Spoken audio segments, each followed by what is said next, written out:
Satu hari, tokoh besar bernama Imam Hasan Al-Basri tengah berjalan di pasar kota Basrah. Datang seseorang lalu bertanya kepada beliau, "Ya Aba Ishaq," wahai Abu Ishaq, panggilan buat Imam Hasan Al-Basri. Katanya dalam Quran itu, "Ud'uni astajib lakum." Berdoalah kepadaku, aku akan jawab doamu. Mintalah kepadaku, aku akan penuhi permintaanmu. Begitu janji Allah dalam Quran. Lah kami ini, kata si orang tadi, sudah lama berdoa kepada Allah. Sudah banyak kali kami memohon kepadanya. Wah, kok sampai sekarang doa kami nggak dijawab-jawab, nggak pernah dikabulkan. Ini bagaimana? Katanya berdoa, aku kabulkan. Sudah lama kami berdoa, kenapa nggak pernah dikabul-kabulkan? Apa doa kami salah pasang? Apa Tuhan pas kebetulan nggak dengar? Atau bagaimana ini? Imam Hasan Al-Basri senyum lalu menjawab, "Ya ahlal Basrah, hai penduduk Basrah, hatimu mati. Dari hati yang mati, bagaimana mungkin doa akan terjawab? Tidak ada getaran yang menyebabkan channel kepada Allah itu nyambung. Tidak ada. Dari hati yang mati, doa tidak mengeluarkan getaran untuk sampai kepada aras. Hatimu mati, maka doamu tidak dikabulkan." Kita renungkanlah jawaban ini. Sederhana, doa tidak didengar Tuhan, permohonan tidak dikabulkan olehnya. Tapi kalau kita mau menukik kepada renungan yang lebih jauh, kemalangan apa yang lebih besar selain daripada kalau Allah sudah berpaling kepada kita dalam hidup ini? Permohonan tidak didengar, doa tidak dikabulkan, Allah sudah masa bodoh dengan kita. Kemana lagi langit tempat kita bernaung? Kemana lagi bumi tempat kita berpijak? Kalau Allah sudah berpaling dalam hidup ini kepada kita, itulah kemalangan yang paling besar dalam hidup ini. Sementara kita berleha-leha, menurut kita kemalangan itu kehilangan jabatan, kemalangan itu kehilangan harta benda, kemalangan itu adalah kehilangan orang yang kita sayangi. Allah berpaling dalam hidup kita, tidak pernah kita melakukan evaluasi. Nah, apa yang menyebabkan hati itu jadi mati sehingga tidak ada getaran yang nyambung ke aras, yang mengakibatkan Tuhan berpaling dari kita, doa tidak lagi didengar, permohonan tidak lagi dikabulkan? Ada beberapa hal yang menyebabkan hati jadi mati sehingga doa tidak terangkat. Imam Hasan Al-Basri menjelaskan beberapa faktor yang menyebabkan hati menjadi mati. Tidak ada lagi getaran yang mengantarkan doa ke aras sehingga Tuhan pun berpaling. Yang pertama, kata beliau, "Araftumullaha wa lam tu'tuhu haqqah." Kamu kenal Allah, tapi haknya untuk disembah, kewajibanmu untuk menyembah, tidak pernah kamu laksanakan. Bagaimana hati tidak jadi mati?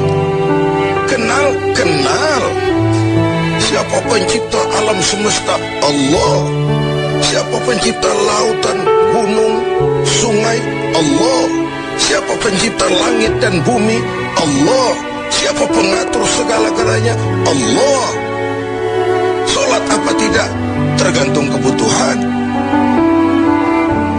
Kamu kenal Allah, tapi haknya untuk disembah, kewajibanmu untuk menyembah, tidak pernah kamu laksanakan.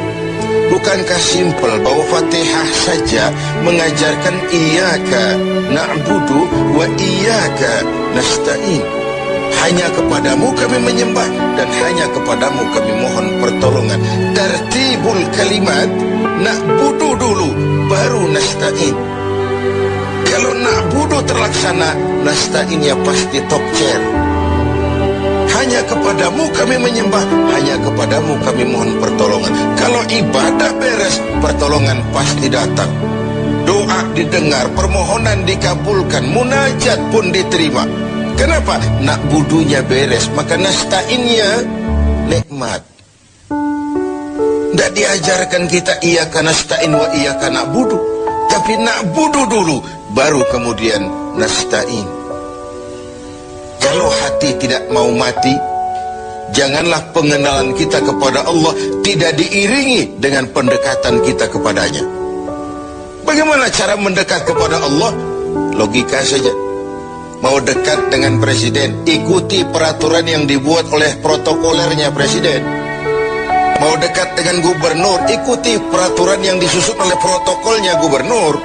Tidak bisa mau dekat dengan gubernur bikin peraturan sendiri. Mau dekat dengan Allah bikin metode sendiri. Dengan jalan ngelamun, duduk madep ngidul, bengong 4-5 jam, lalu mau dekat dengan Allah. Mau dekat dengan Allah, ikuti cara yang sudah diatur oleh Allah melalui utusan-utusannya, bukan dengan cara membuat sesuatu sendiri. Ini yang pertama. Lalu yang kedua, yang menyebabkan hati jadi mati, qara'tumul Qur'an walam ta'malu bih. Kamu baca Al-Quran, kamu dengungkan Al-Quran, kamu sanjung Al-Quran, walam ta'malu bih, tapi isinya, ajarannya tidak pernah kamu laksanakan. Isinya, ajarannya sering malah diinjak-injak. Bukankah kita hidup di satu zaman di mana tuntunan sudah menjadi tontonan, dan tontonan sering dianggap sebagai tuntunan? Bukankah kita hidup di satu masa di mana orang yang jujur dikhianati dan pengkhianat malah diberikan amanah? Bukankah zaman ini sudah terjadi pergeseran nilai yang sedemikian rupa? Kita baca Al-Quran, kita musabakohkan pula bacaannya, tapi isinya, ajarannya tidak pernah kita laksanakan. Bahkan nyaris sering kita injak-injak. Hati jadi mati. Sama dengan kalau kita dikirimi surat oleh seseorang yang sangat kita kagumi. Kita baca surat itu siang malam. Kita ceritakan kepada orang, saya dikirimi surat oleh orang yang sangat saya kagumi. Tapi perintah yang ada dalam surat itu tidak pernah kita laksanakan. Saya percaya betul yang kirim surat mesti marah. Kau baca itu penting supaya kau ngerti apa isinya, tapi setelah kau ngerti mau ia laksanakan. Begitu Al-Quran diturunkan kepada kita, kamu baca Al-Quran tapi isinya tidak pernah kamu amalkan. Bagaimana hati tidak akan menjadi mati karenanya? Pemirsa TV7 yang berbahagia, yang ketiga penyebab hati itu menjadi mati, akaltum ni'mata rabbikum walam tashkurulah. Kamu makan nikmat Tuhanmu, tidak pernah kamu bersyukur kepadanya. Ikan Tuhan di laut itu tiap hari diciduki, tapi Tuhannya diabaikan. Tidak pernah sesaat pun dalam hidup ini nikmat Allah pernah berhenti. Sejak kita bangun tidur sampai kita tidur kembali, bahkan tidur itu sendiri. Dari sekian nikmat yang kita tidak akan pernah sanggup menghitungnya, Tuhan cuma minta syukuri nikmat itu. Kalau kau syukuri, aku tambah. Kalau kau ingkar, azabku itu pedih. Tiap hari kau makan nikmat Tuhanmu, akaltum ni'mata rabbikum. Kau makan nikmat dari Tuhanmu, walam tashkurulah, tapi kepadanya kamu tidak pernah bersyukur.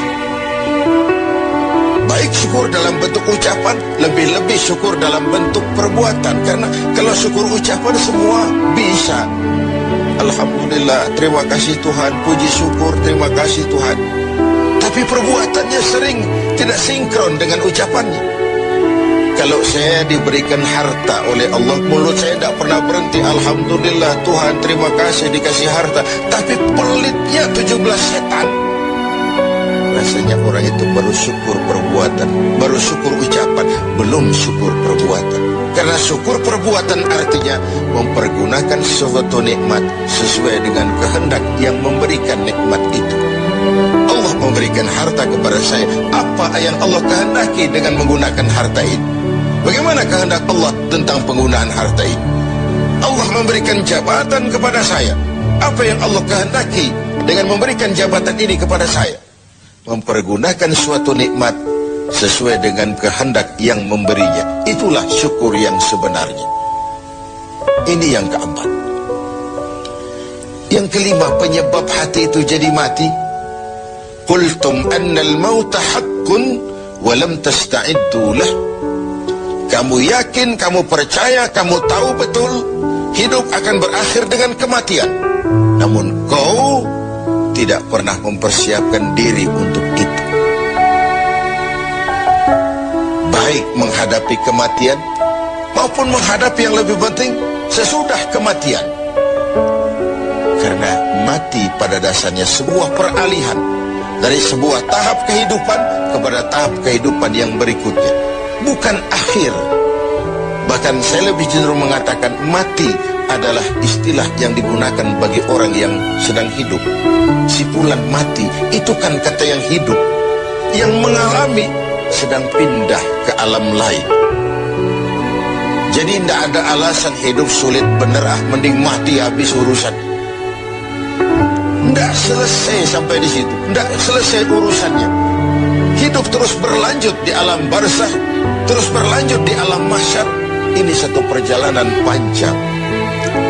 Seperti kita akan berangkat keluar kota yang jauh, tentu kita harus menyiapkan bekal. Semakin jauh perjalanan, semakin banyak bekal yang kita bawa. Kalau Anda akan berangkat jauh, tidak bawa bekal berangkat juga, itu kan nekat sama namanya. Sampai ke tujuan belum tentu, sengsara.